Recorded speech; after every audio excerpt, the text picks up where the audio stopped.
menunjang kesehatan seringkali dilupakan.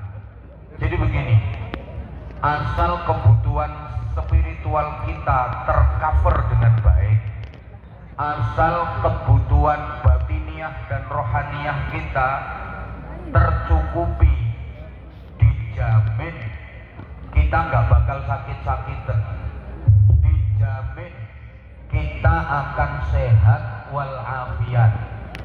Pokok gizi rohani, vitamin batin tercukupi dengan baik, asal panjenengan sholatnya jangkep, zikirnya cukup, sodakohnya cukup, dengan sesama manusia baik, ngajinya rajin, dijamin jenengan bakal sehat walafiat dan gak mudah sakit-sakitan.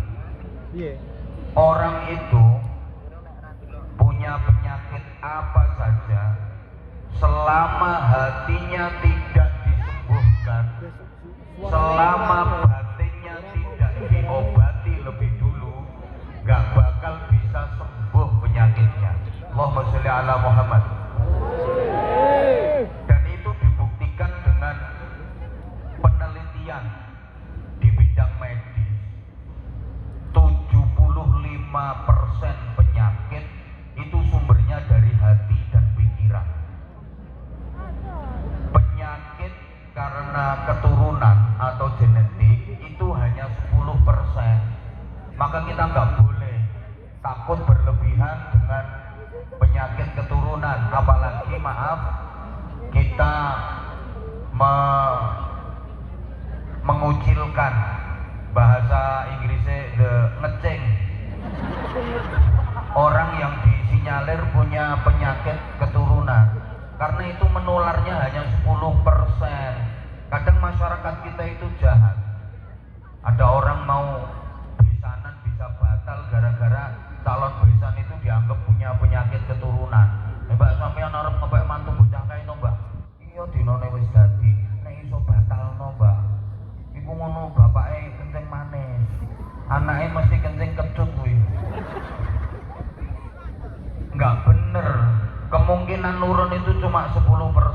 Buktinya ada orang yang dianggap punya penyakit genetik ya, keturunan ya, punya anak 10, itu paling dari 10 anaknya yang keturunan penyakit itu paling maksimal cuma 2, yang 8 enggak gitu. Kemudian penyakit karena makanan, alergi luar maupun dalam, itu hanya 15%. Nah, yang 75% itu penyakit karena hati dan pikiran. Jadi banyak orang sakit-sakitan itu bukan karena keturunan, bukan karena makanan, tapi maaf, karena hati dan pikiran. Kakean pikiran sing garai loro. Makanya aku gak tau ngerti, ana wong gendeng kok watuk. Gak ada orang gila kok bersin, itu gak ada. Sehat, demurus, padahal yo keleleran uripe. Kodanan, kepanasan, dirubung laler. Tapi sehat-sehat. Kemarin ketika Covid merajalela, orang gendeng yang terserang virus Covid 0%. Nggak ada orang gendeng kena Covid, suwehan. Makanya zaman lek pengen sehat. Wes gendeng babak. Lah iki mluku sampeyan kan 75% penyakit yang diderita manusia itu karena hati dan pikiran. Orang itu kalau kebanyakan pikiran, maaf, hatinya sedih. Kalau hatinya sedih, sarafnya kaku. Kalau sarafnya kaku, penyakit gampang masuk. Makanya laki-laki dengan perempuan itu relatif lebih cepat mati laki-laki. Ya ini maaf ya, yang laki-laki sampean siap-siap rontok gampang mati sampean. Kenapa? Karena pikiran laki-laki itu lebih banter daripada perempuan. Loh kok ora mesti? wong lanang kuwi mikir ora patek ngomong. Lah nek wong wedok lah seneng ngomong ora patek mikir.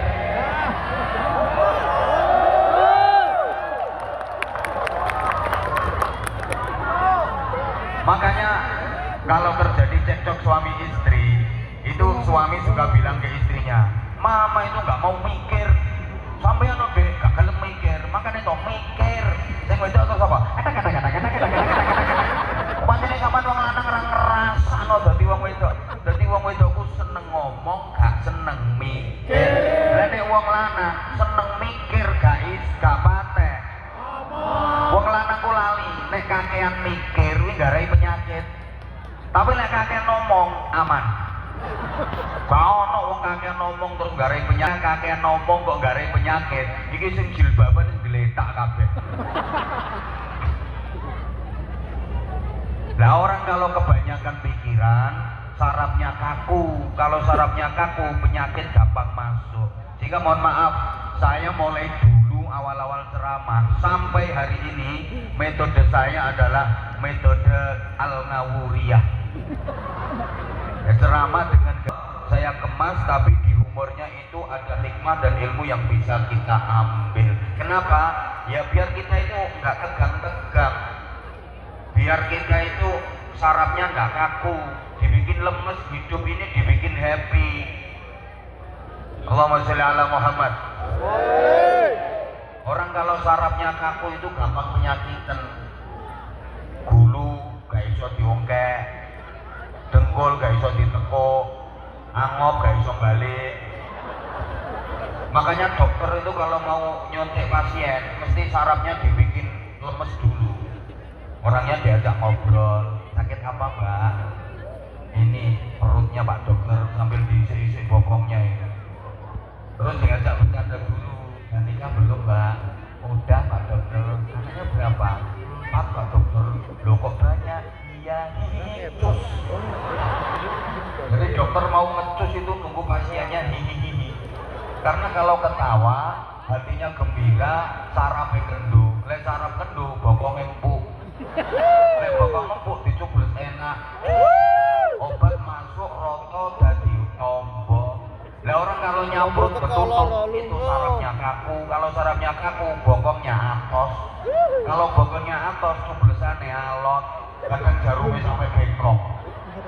Loh iya, keretek-keretek cetok. Akhirnya nggak sembuh. Nah manusia itu sarafnya lemes apa kaku, tandanya di bokong. Makanya kita nono, wong wedok lemu kayak kapan guyu bokongnya mesti ngobat ngambil.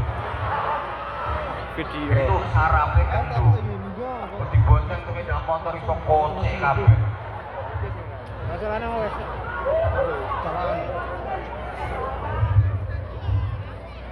Jadi saya ulang, saya termasuk orang yang tidak setuju kalau ada orang sakit terus banyak pantangan, nggak boleh makan ini, nggak boleh makan ini, nggak boleh makan ini. Saya nggak setuju. Kenapa? Pertimbangannya, zaman pikir orang udah sakit, pengen makan kesukaannya nggak boleh, malah parah penyakitnya, tambah lorong. Kan umum tuh di masyarakat kita, di dunia kedokteran, mohon maaf ya, kamu ini kolesterol, jangan makan kacang, jangan makan kepiting, udang. Kamu ini lagi asam aurat, iya, jangan makan ini, jangan makan itu. Sebenarnya nggak apa-apa. Rasulullah nggak pernah melarang. Coba carikan saya ayat Quran atau hadis yang melarang orang makan ini, makan itu selama halalan thayyiban. Yang penting halal. Yang penting apa? Halal. Yang kedua, jangan berlebihan. Yang bikin sakit itu karena berlebihan. Jangankan orang sakit, orang sehat aja nggak boleh kok mengkonsumsi segala sesuatu berlebihan. Asal halal dan tidak berlebihan, aman. Coba kalau pengen benar-benar sehat dalam urusan departemen perbadokan, ikuti polanya Rasulullah. Seperti apa? Jangan makan sebelum lapar, berhentilah makan sebelum kenyang, pasti sehat.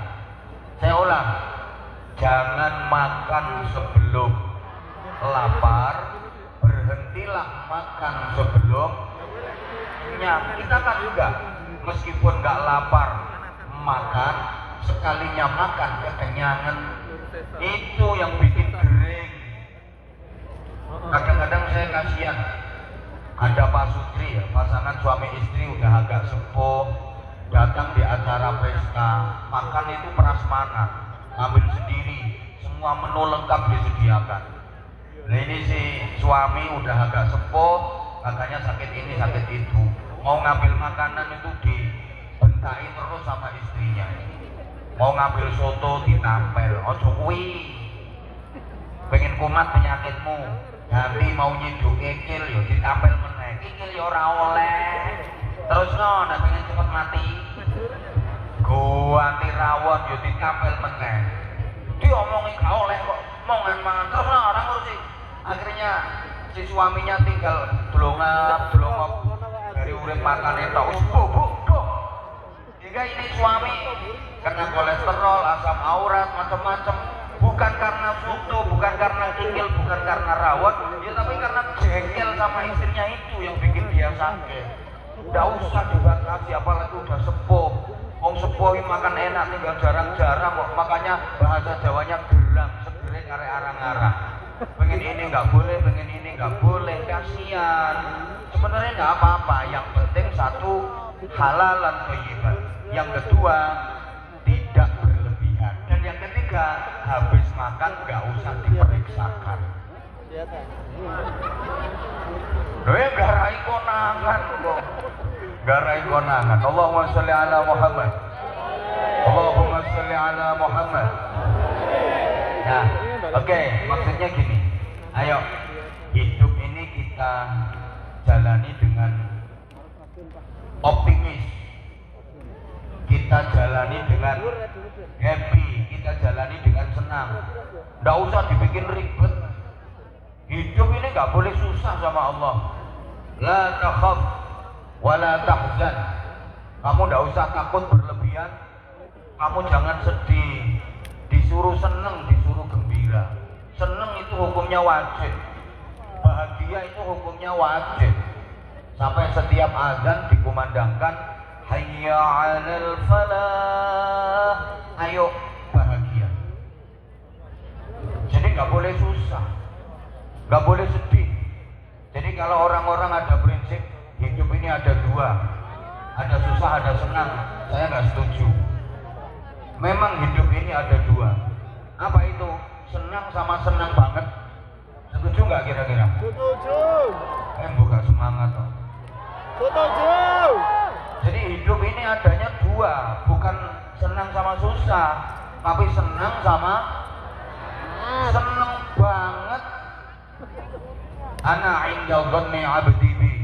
Kata Allah dalam hadis qudsi, aku akan menentukan kehidupan hambaku sesuai dengan rasa optimismenya dia, bagaimana keyakinannya dia sama aku.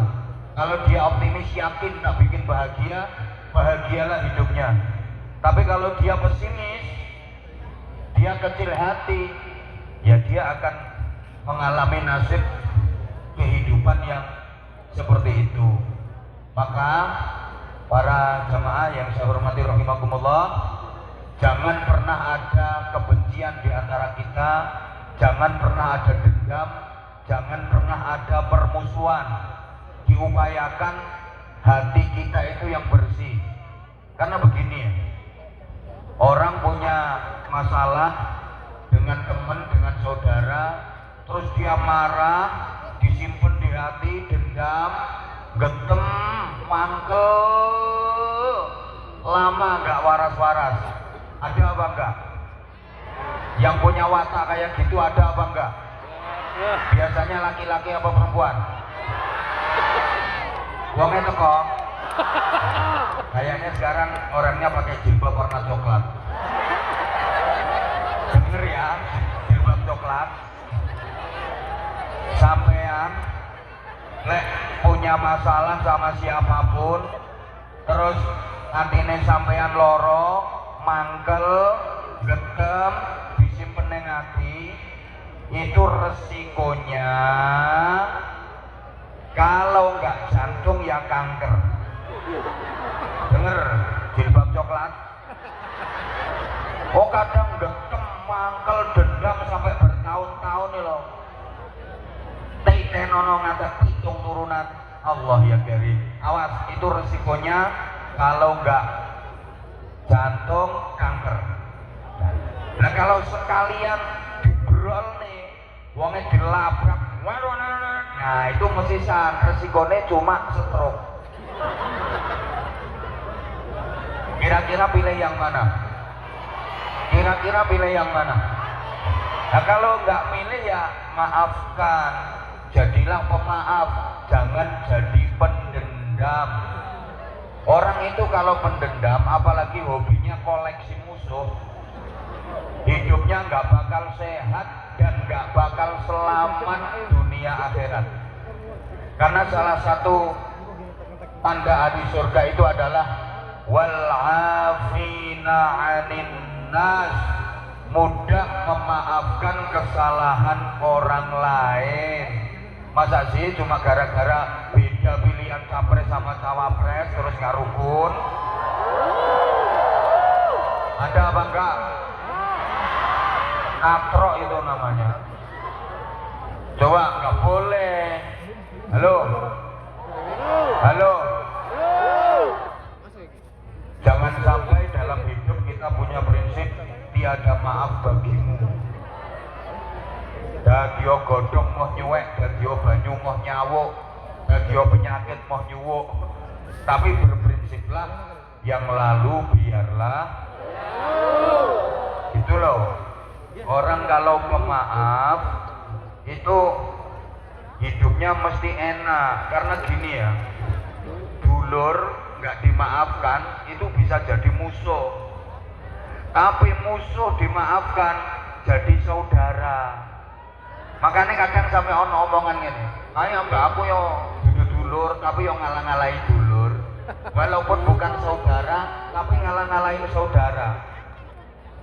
Ya kayak mbak aku yo dulur tapi yo gak koyo dulur. Petoke gak takokan. Wonten apa mboten? Wonge teko. Kudu ngireng ketoke.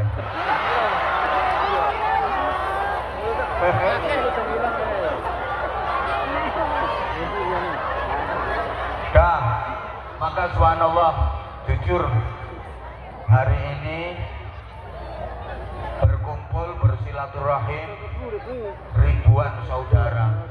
Benar-benar saya merasakan aura-aura surgawi. Ya Allah, kita di sini bersilaturahim, bersolawat, berzikir, berdoa, ngaji. Saya jadi teringat ada sebuah hadis sahih Bukhari Muslim.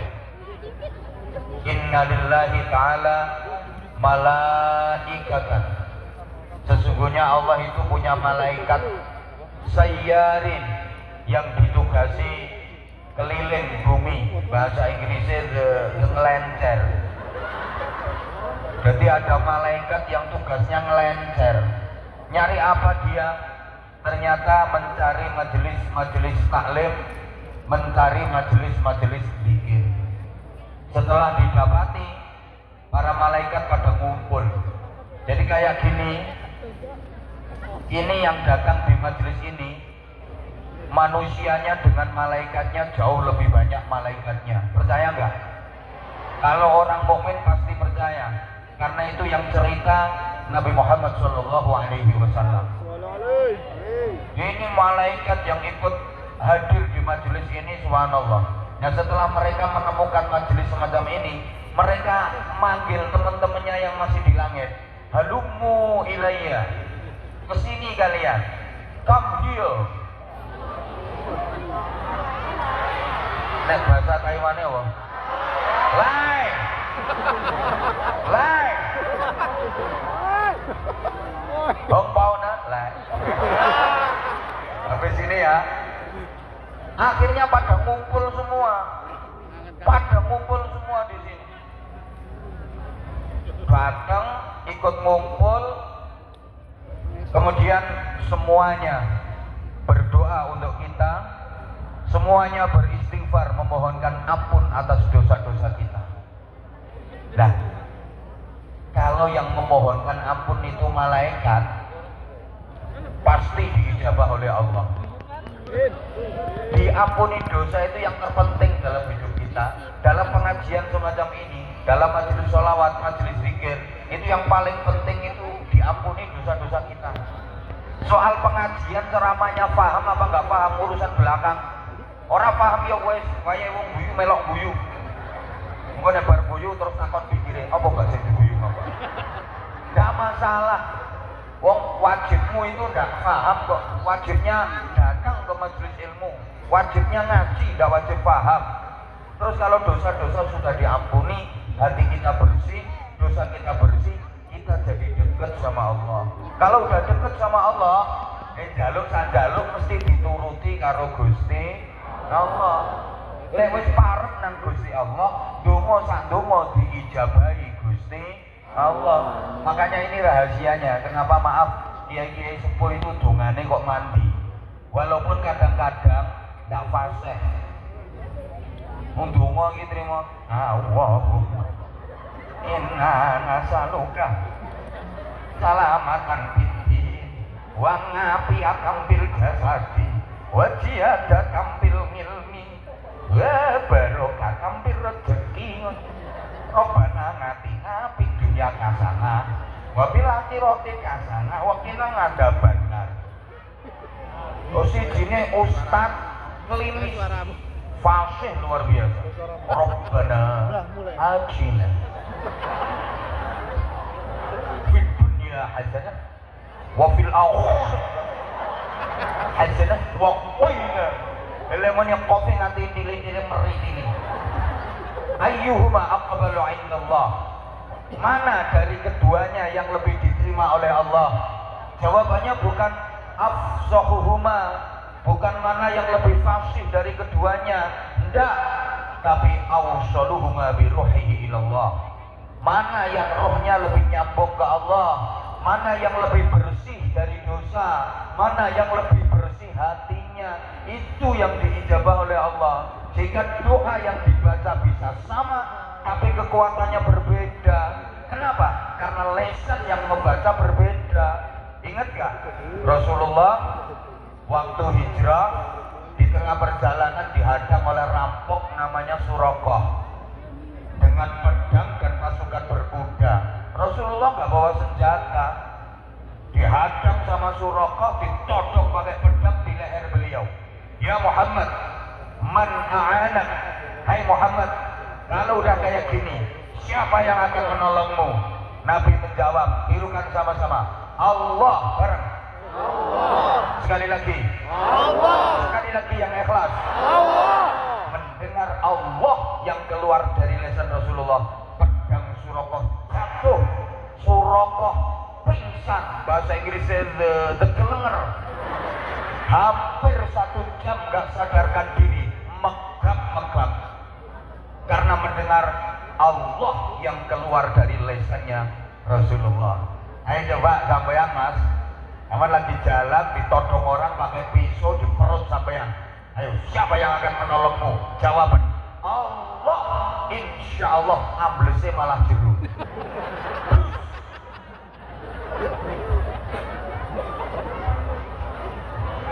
Allahnya sama, tapi kekuatannya bisa berbeda.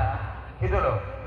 Mbah Yai Mutamakin Hajin Waliullah, Pati Jawa Tengah, itu pernah waktu penjajahan dikepung sama Belanda mau ditangkap.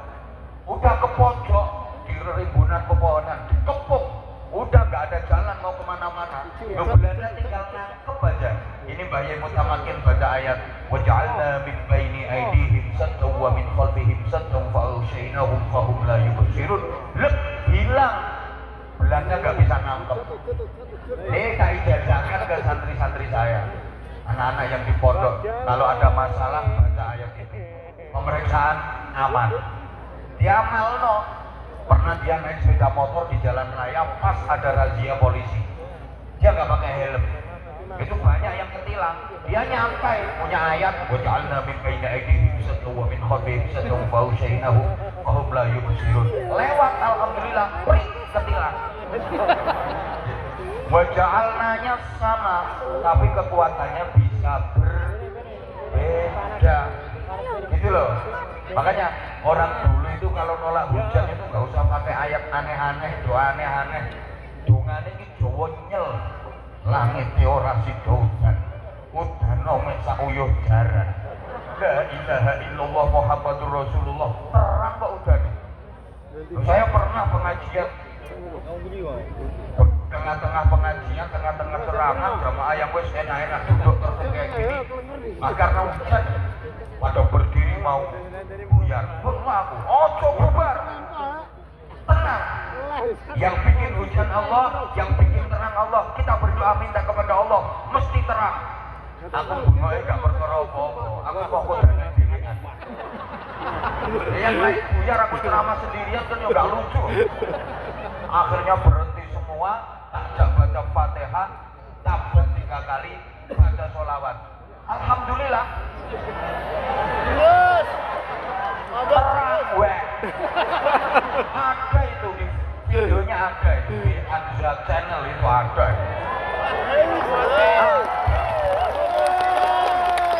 Makanya saya kalau ngaji di daerah situ sekarang pegel nyuwuk saya. Ya semua orang bawa air wadah botol, abang kita bertanya, abang kita doa anak saya mau ini. No, sampai ketean abang. Emang ya gitu, tapi pernah juga kayak gini, kayak lengkap. Hujan tak ada Fatihah, tabrak ping telu, terus sholawat, nyabah terus.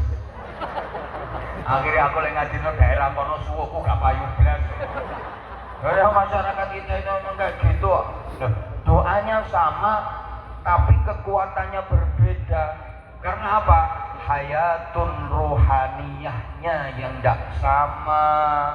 Allahumma sholli ala Muhammad.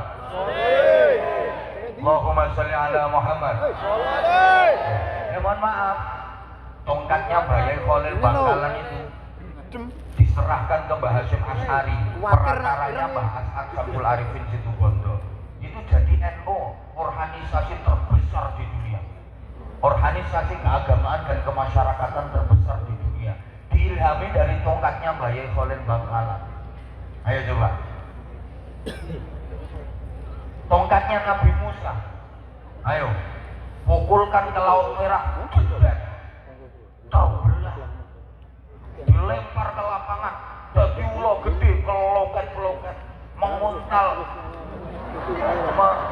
membadok dan menyaplok ulo-ulo gaweane tukang sihir Fir'aun.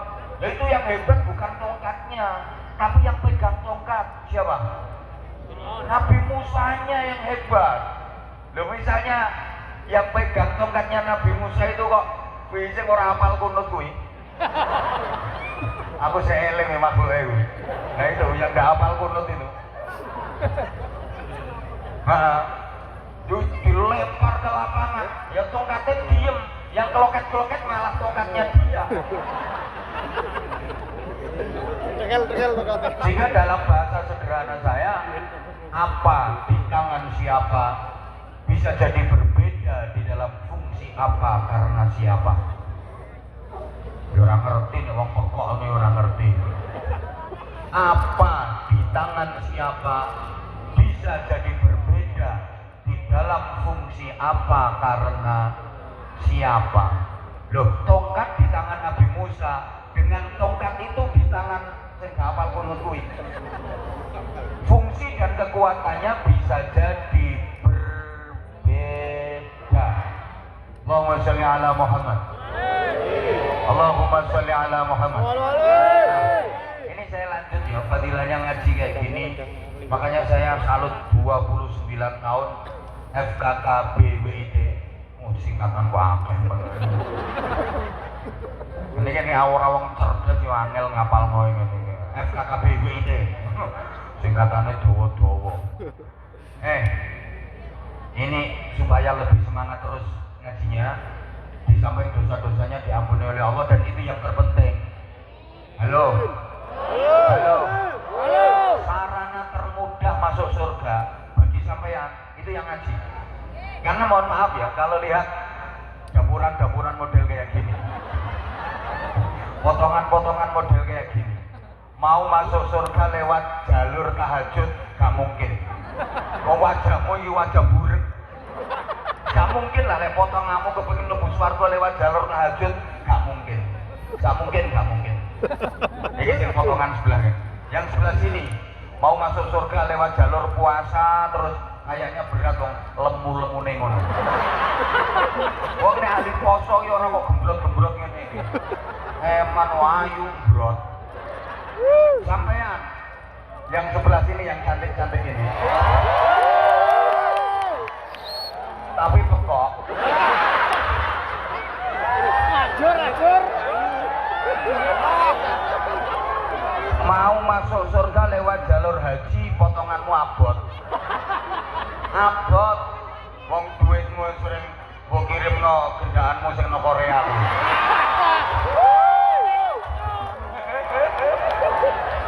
Makane utangmu ra lunas.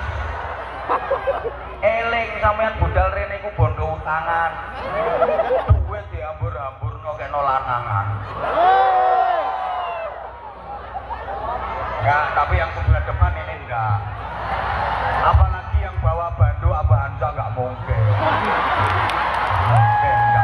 Enggak mungkin enggak.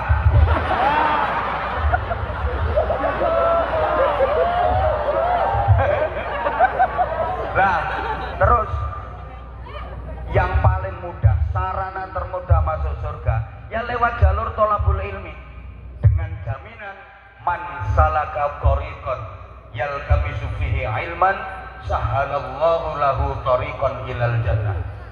Siapa yang menempuh perjalanan menuju ke satu tempat untuk menuntut ilmu, untuk ngaji, maka dimudahkan baginya jalan menuju ke surga. Siapa yang menempuh perjalanan menuju ke satu tempat untuk ngaji, maka dimudahkan jalannya menuju ke surga. Semakin rajin ngaji, semakin mudah jalannya menuju ke surga. Amin. Lah gitu ngaji belum selesai kok mulih kaya kuwi terus sampai piye.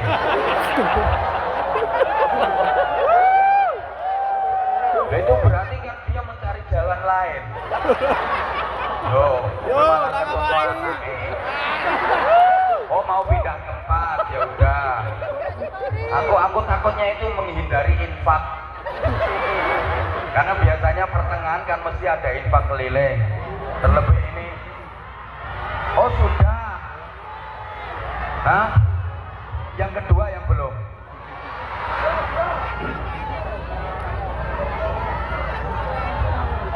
Sudah. Oh yang ketiga belum.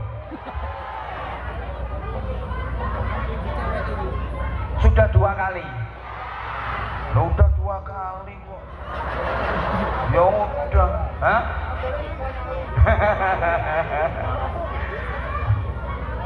Udah. Terus gini, nanti tak jalurkan ke situ. Malaikat nanti setelah kita selesai ya, setelah kita selesai nanti, makanya jangan sampai nggak selesai, harus selesai sampai doa. Setelah selesai ini nanti malaikat balik, terus ditanya sama Allah, min aina jitu, wa huwa a'lam. Di hadis itu disebutkan Allah bertanya, kalian dari mana? Padahal Allah sudah tahu. Tapi Allah nanya. Nah ini ilmu buat kita untuk mempererat persaudaraan.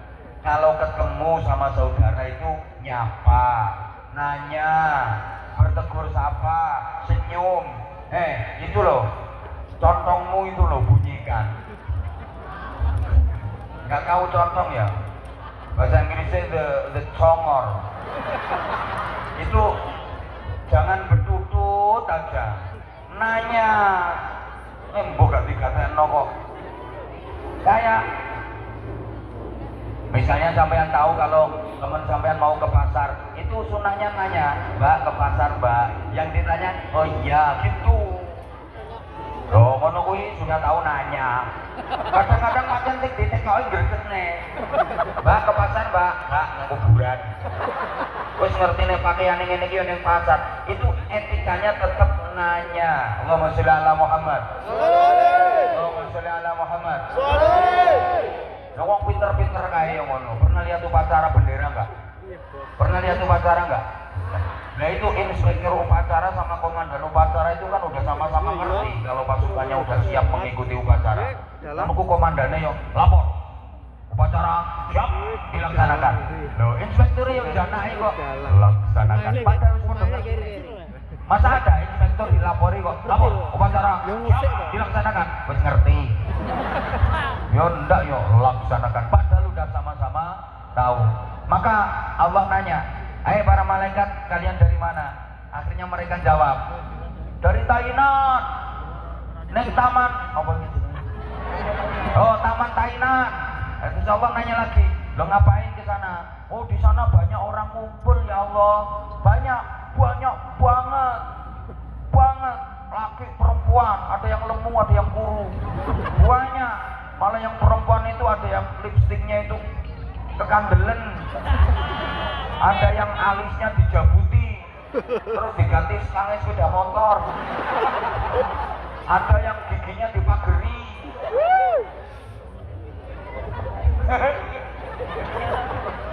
Pokoknya banyak banget. Terus Allah nanya, ngapain orang-orang pada ngumpul? Mereka sholawatan, zikir, doa dan ngaji. Terus mereka itu maunya apa sih malaikat? Mereka pengen rahmatmu ya Allah, pengen ridhomu ya Allah, pengen surgamu ya Allah. Terus Allah nanya, apa mereka udah tahu surga? Udah pernah lihat surga? Ya belum tahu aja udah kayak gitu kepinginnya ya malaikat. Andaikan mereka udah tahu beneran surga kayak apa, mesti lebih kepengen lagi. Jadi malaikat, dia menawi. Belum tahu aja udah kayak gitu kepinginnya, apalagi kalau bener-bener sudah tahu. Tambah masya Allah nanti kepinginnya. Tapi ada ya Allah laporannya malaikat yang dari tadi itu bingkluk saja. Apa ngantuk kan? Enggak.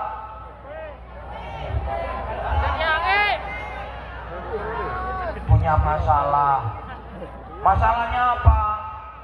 Terus disebutkan sama malaikat. Udah, Allah kemudian berkata kepada para malaikat, "Isyhadu ya malaikati, saksikan wahai para malaikat, aku ridho kepada mereka semua." Yang ngajinya sampai selesai. Nah ini belum selesai kok udah berdiri.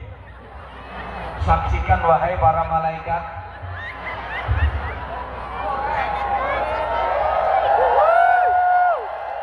itu yang berdiri nanti sampai rumah anyang-anyang.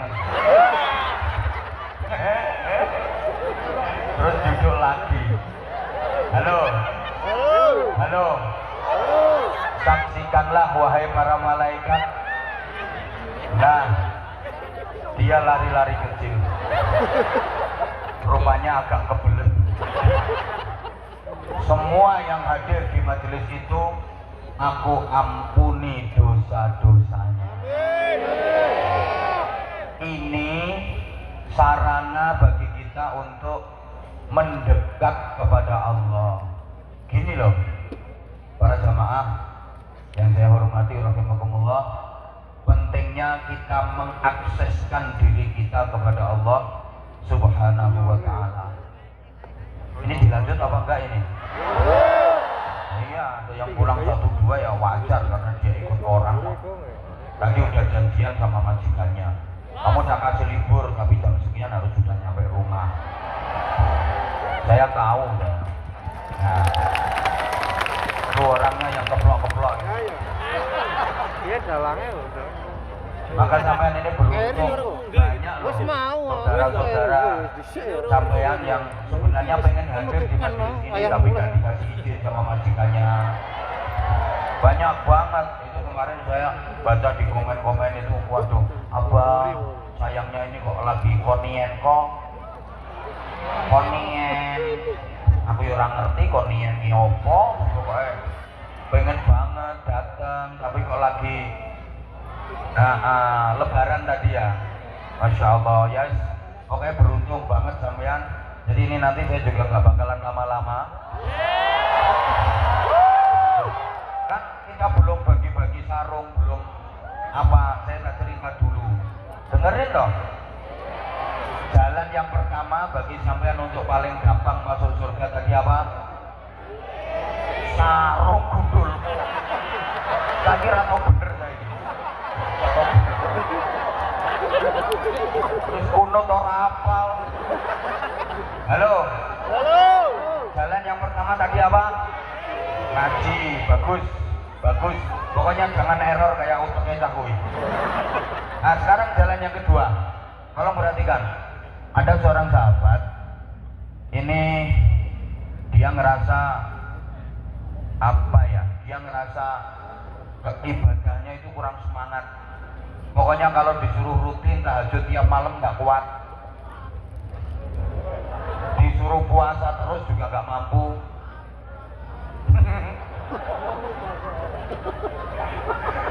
Disuruh zikir 15 menit kok sikile geringingan. Nah, ini dia matur gini sama Rasulullah. Ya Rasulullah, saya ini lemah.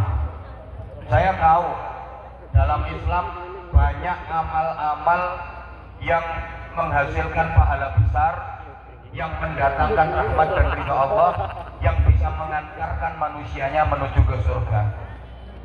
Nah, saya ini orangnya nggak kuatan ya Rasulullah. Tolong akhbirni ya Rasulullah, berikan aku kabar, tolong kasih aku pelajaran, amalan, satu amal saja yang ringan, mudah, pokoknya amalan sing enteng, gampang lakonane, tidak memberatkan, tidak merepotkan. Kalau aku kerjakan, aku bisa mengalahkan orang-orang yang ahli ibadah, yang tahajud tiap malam, orang-orang yang ahli puasa, orang-orang yang ahli berjuang, ahli ibadah apapun, pahalanya bisa kalah sama aku, dan aku bisa membalap mereka kelak di surga. Aku lebih duluan masuk surga dibanding dengan mereka. Ini kan nakalan kok ini. Pokoknya pikirannya koyok bocah kuwi. Jaluk amal sing enteng lakonane, gampang, ora abot, ora repot, tapi hasilnya gede. Bisa mengalahkan orang-orang yang ahli ibadah, bisa mengalahkan orang-orang yang ahli qiyamul lail, bisa mengalahkan pahala dari orang-orang yang ahli jihad. Kemudian Nabi tersenyum dan Nabi berkata, gampang. Ada amalan yang mudah dan ringan, tergantung kamu mau apa enggak. Yang pasti kamu mampu. Tapi persoalannya kamu mau apa enggak. Kalau amalan itu kamu lakukan, pahalamu bisa mengalahkan orang-orang yang ahli ibadah. Apa itu ya Rasulullah? Nabi menjelaskan, ayyakuna lisanuka rotban bidzikrillah. Basahi terus bibirmu dengan zikrullah. Sak nganggure lambemu. Halo. Pesannya Nabi gitu. Basahi terus bibirmu dengan zikrullah. Bibir kita terus dibasahi untuk berzikir kepada Allah Subhanahu wa ta'ala. Betapa istimewanya zikir, ya, karena memang zikir itu kelihatannya enteng, remeh, tapi nilainya sangat mahal, sangat penting. Sampai Nabi menyatakan, az-zikru ruhul a'mal. Zikir itu adalah ruhnya amal, nyawanya semua amal. Jadi semua amal itu ibarat jasad, zikir adalah nyawanya. Amal apapun, mau itu sholat, mau itu zakat, mau itu puasa, mau itu haji, kalau nggak ada zikrullahnya, kalau nggak ada zikirnya, itu ibarat jasad tanpa nyawa. Berarti nilainya sama dengan patung, sama dengan boneka, bahasa Inggrisnya the golean. Ayo mas yang sebelah sini, misalnya ya ada boneka cuatik keboy semlohai, aduhai, imut yahut bahenol menomenol semok kebelenok kemontok kementek mentek kinyis kinyis mingis mingis moblok moblok bahenol denok denok debeleng. Ngambine wapi, bodine masya Allah, koyo gitar Spanyol.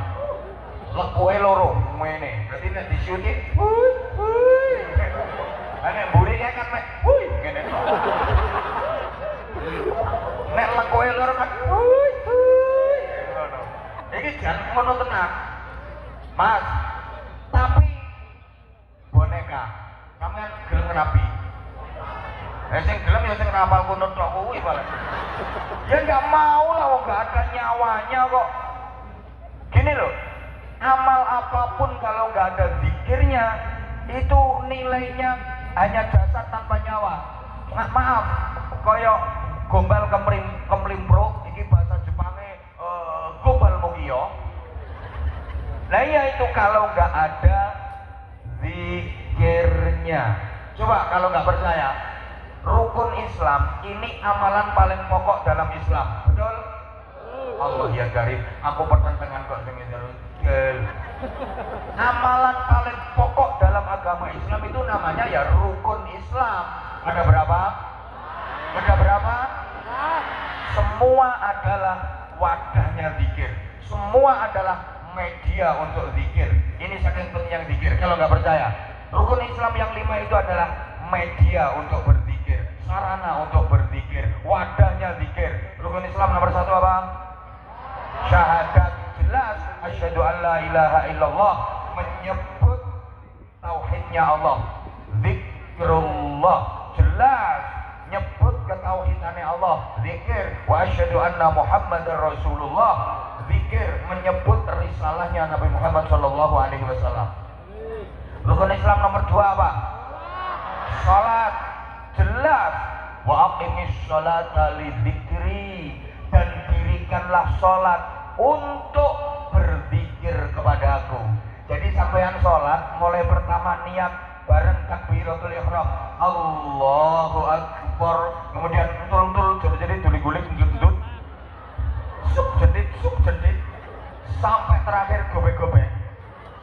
Itu adalah media untuk berzikir, sehingga setiap gerakan sholat ada bacaan doa dan zikirnya. Betul? Betul?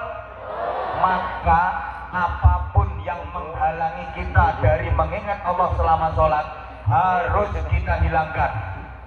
Karena itu memutus zikrullah sampai sholat itu gak boleh menahan lapar, menahan dua lubang yang di bawah. Kalau dihadapkan pada pilihan, misalnya ya waktu sholat udah masuk, sampean lapar, makanan udah tersaji, ini aturan dalam fikih, sholat dulu apa makan dulu? Bukan yang mangan mesti nyaut. Tapi memang itu betul, aturannya makan dulu baru sholat, jangan sholat dulu baru makan. Kenapa? Kalau sholat dulu baru makan akan memutus zikrullah. Mesti sholatnya eling panganan, nggak mungkin bisa khusyuk lah. Allahu Akbar kabir walhamdulillah. Salah adem nih kok. Allahu Akbar. Akhirnya sholatnya dicepetno. Apalagi pas wayah rukuk, subhana rabbiyal azim wa bihamdi, subhana rabbiyal azim wa bihamdi. Nah kupingin krungu. Bar. Aduh kucing tenan kok iwake. Apa nih sholatnya nggak dicopeti? Allahu Akbar, Allahu Akbar, Allahu Akbar, Allahu Akbar, Allahu Akbar. Assalamualaikum, assalamualaikum. Ngade wiridan melewayu nili. Lah tenang. Tenang toh. Makanya suruh makan dulu baru paham? Karena memutus zikir, sehingga nggak boleh menahan dua lubang yang di bawah itu. Nggak boleh menahan pipis. Apa ya manuk. Tapi ra tau dengar dah kuwi. Ora entuk ngempet nguyuh gak entuk. Lungone to. Salat kok karo ngempet nguyuh. Apa maneh wong lanang uyuhe metit no pucuk. Engko lek digedhet, cok kelenyer. Lah itu yang mesti batal, lho sing guyu pengalaman kita ya. Lah ya uyuh wis mau metit no pucuk. Nggo watuk, kelenyer. Enggak boleh diempet. Yo, lagian menahan kencing itu dari segi kesehatan juga enggak bagus. Garai prostat, garai kencing, batu, macam-macam. Kenapa sih harus eman? Gara-gara males wudu. Gara-gara males wudu. Lah sholatmu ya nggak mungkin bisa khusyuk lah mau sholat karo ngempet. Iya kita pentingin. Paham dah? Makanya kalau kudu pipis, dengerin toh. Habis wudu mau sholat, kok kudu pipis. Udah, wes nanti tono tur wes. Wudu lagi. Apa sih wong air kok gak beling, air kok gak susah. Gitu loh. Wes nanti tono tur. Nah itu yo yes. Kok beda suarane nek lanang tur kerasa-kerasa. Nah itu yes. Terus ono. Ya engko ngono kok ya tak teliti yo. Ya wes. Wes nak kawin maneh ndak wudu meneh. Paham? Paham? Maaf, nggak boleh pula nahan kentut. Nggak mungkin ini khusyuk lah. Kadang-kadang itu perkara eman. Habis wudu dingin, males wudu lagi. Kudu ngentut yang melaku sampai karo mincuk lagi. Ngapain pakai kayak gitu? Lo sholat kok ngempet-ngentut itu jajal. Mesti copot mesti Allahu Akbar, Allahu Akbar. Assalamualaikum. Sering ya. Itu kalau pertahanannya kuat. Dan kalau pertahanannya nggak kuat, wes diempet mah nggak metu kata Pak Dowon.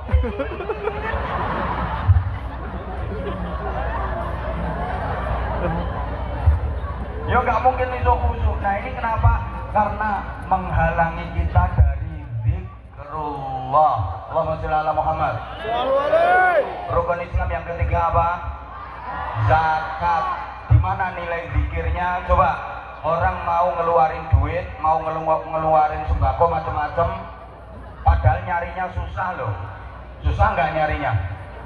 Susah. Direwangi ngosek WC, direwangi ndak karo-karuan, kerja di pabrik peternakan. Halo. Nyarinya susah. Lo kok mau-maunya tuh dibagi-bagikan. Kenapa? Karena zikrullah, karena ingat kepada Allah. Mau bagi-bagi duit, bagi-bagi sembako karena ingat Allah. Lagi mau bagi duit, bagi sembako nggak ingat Allah, itu namanya caleg. Nah kalau nggak caleg, mau calon opo? Itu bagi-bagi tapi bukan karena ingat Allah, karena pengen dipilih. Halo. Rukun Islam yang keempat apa? Apa? Puasa. Loh, makanannya sendiri, minumannya sendiri, halal, istrinya sendiri, suaminya sendiri, halal. Tapi kok mau mengempet?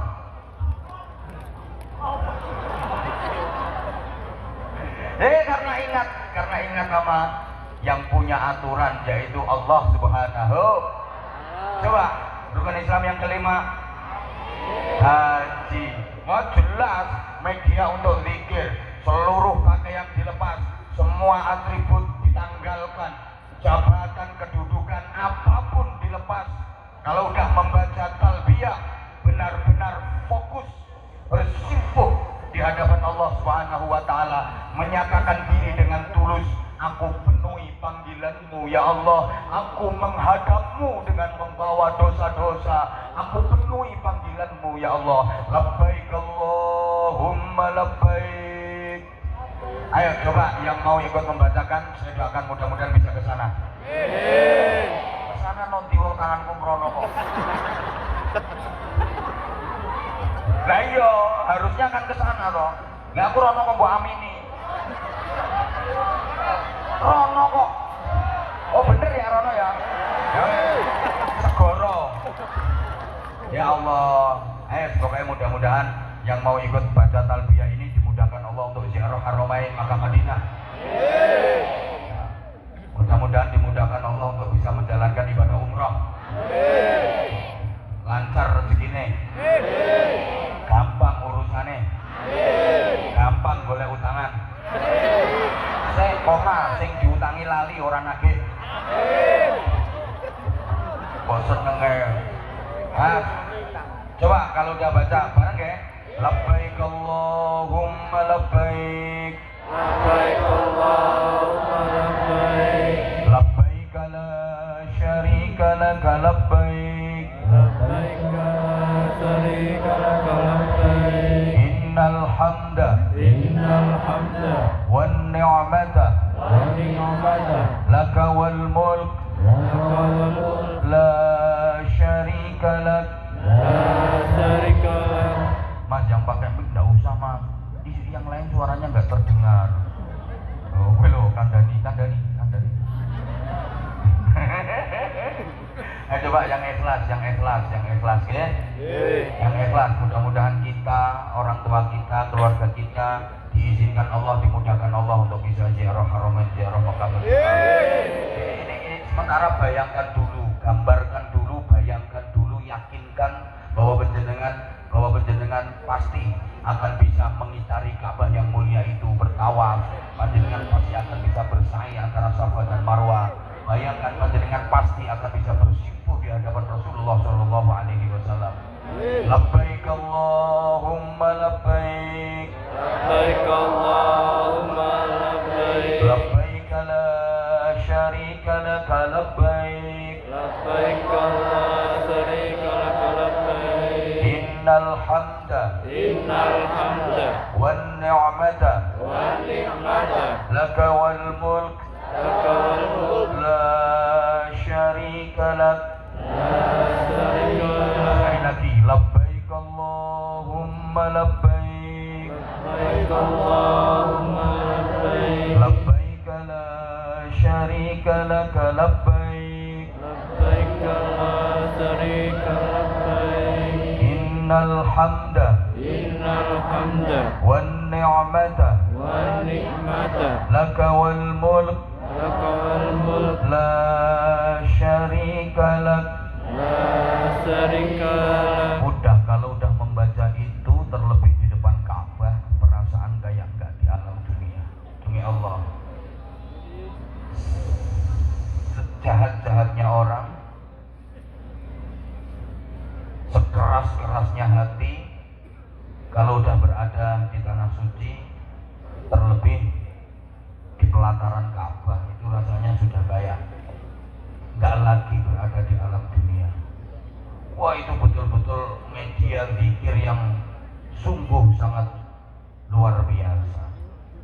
Makanya pantas ketika Nabi ditanya, ya Rasulullah, adakah amal yang lebih hebat daripada sholat, daripada puasa, daripada zakat, daripada haji? Nabi menjawab, ada. Apa itu? Zikrullah. Beruntung sekali kita umat Islam diberi media oleh Allah berupa alat sarana untuk sebo menyambungkan diri kepada Allah. Di antaranya sholat. Allahumma sholli ala Muhammad. Sehari semalam minimal kita diberi kesempatan 5 kali oleh Allah untuk sebo, menyambungkan diri, mengakseskan diri kepada Allah Subhanahu wa taala. Beruntung banget, pagi betul kita udah berusaha untuk disambungkan dengan Allah melalui seruan Allahu Akbar, Allahu Akbar. Kita udah dipanggil untuk mengakseskan diri menghadap Allah Subhanahu wa taala. Ibarat HP, mau habis baterainya wis mulai dicas. Nanti begitu menjelang habis baterainya zuhur, kita dikasih kesempatan lagi. Asyhadu an la ilaha illallah.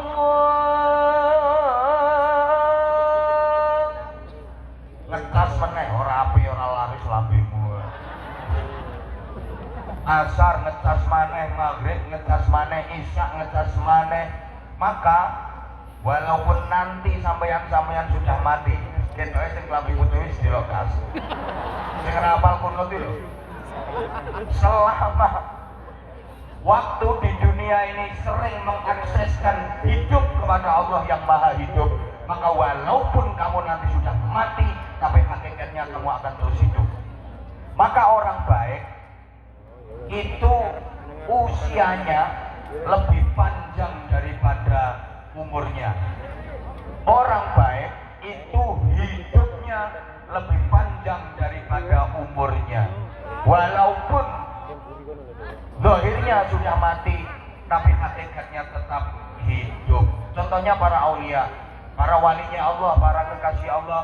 Orang bilang jasadnya udah meninggal, tapi nyatanya ngundang orang itu tiap hari yang datang ribuan. Jare wis mati, tapi ngundang uang saben dino sing teko ribuan. Walikane sampean ketoke isih urip tapi hakikate. Nah, maka boleh disebut batang melaku-melaku. Loh, lah iya, bedanya apa? Zikrullahnya kita. Oke, ini masih ada infak lagi apa enggak? Halo? Masih ada infak satu kali lagi. Mohon kesadarannya, ya. Mohon waktu ada yang mau login. Oh, mu'alaf. Sebelum doa nanti mohon ada mahalul qiyam. Oke, ini kita infak dulu. Habis ini bagi-bagi sarung. Habis ini terus proses mu'alaf, kita doa bareng-bareng, oke? Oke? Pripun nggih? Kepada Mbak Eka. Lagi, monggo. Nggih. Nggih. Tim hadrah, mohon para jamaah keikhlasannya, kesadarannya, selama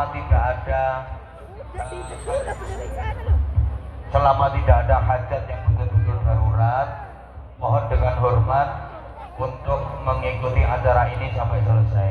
Saya sendiri juga nggak bisa berlama-lama karena nanti jam 4 saya harus sudah geser ke bandara. Derek ya?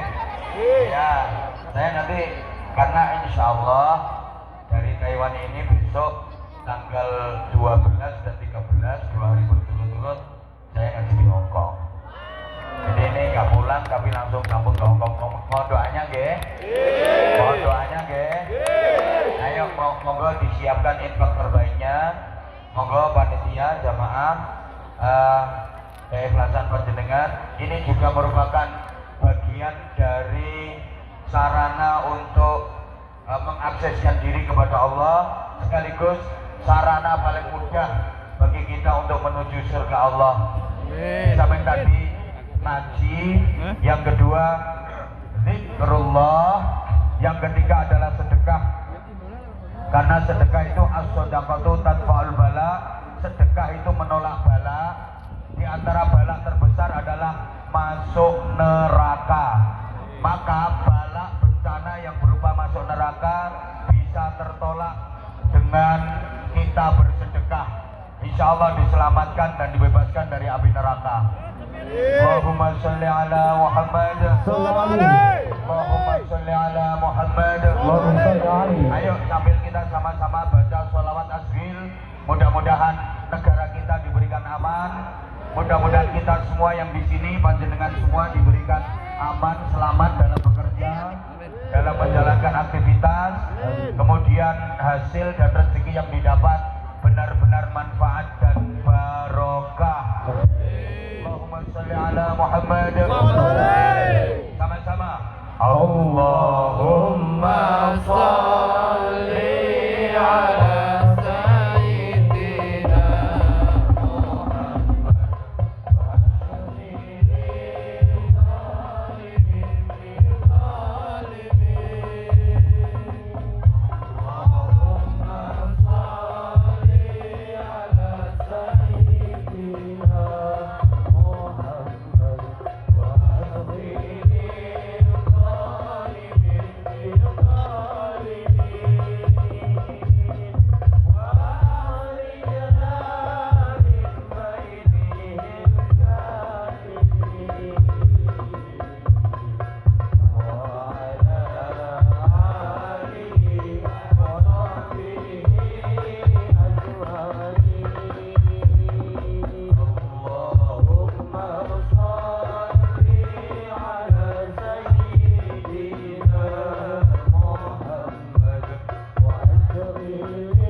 ngasih infak, sedekah dan jariah panjenengan semua. Jazakumullah khairan katsira, jazakumullah ahsanal jaza, jazakumullah khairan sa'adatid dunya wal akhirah. Mudah-mudahan menjadi jariah yang terus mengalir pahalanya ila yaumil qiyamah. Insyaallah akan sebagian dipergunakan untuk proses pembangunan masjid. Oke.